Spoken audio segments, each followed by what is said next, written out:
remember years ago too, that I saw myself in dreams ministering to women, ministering to men, ministering in conferences.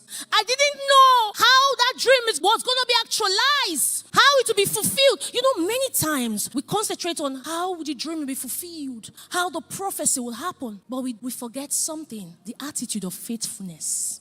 And so somehow I'll find myself as an usher. Somebody asked me a question that was in my room, my hotel room, a few hours ago. She said, I've watched you on social media, I've watched you on your YouTube and all that. But the question I have for you is that, how did you know that you will answer the call of God? How did you know you will be a minister?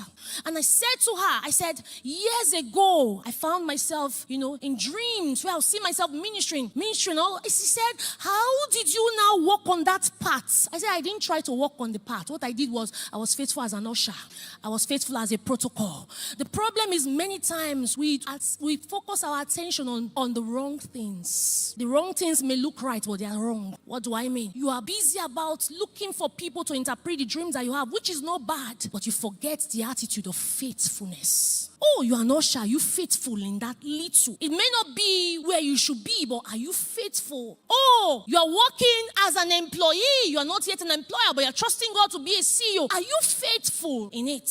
Are you faithful? Whilst you are praying and say, God, this dream you show me, it must be fulfilled. Whilst you are doing that, on that part of something more, are you faithful? Are you faithful? If you look at verse 12 of this particular chapter we read, it says, and if you have not been faithful in the use of that earthly wealth which belongs to another, whether God or man, and of which you are trusty, who will give you that which is your own? Verse 12. Verse 12 is what I stated.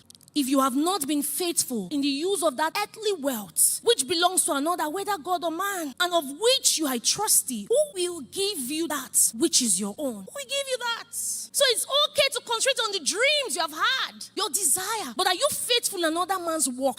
Are you faithful in another man's business? Are you faithful when your pastor sends you on an errand and says, you know what, go help me do this? Are you faithful in the task? I tell people, you can serve, you can be loyal, but are you productive? There are many servants, but are you productive? Are you a productive servant? Because listen, people who are faithful are productive. It's possible to serve and serve anyhow. But when you are a servant that is faithful, you will be productive. Be faithful in what you may not like.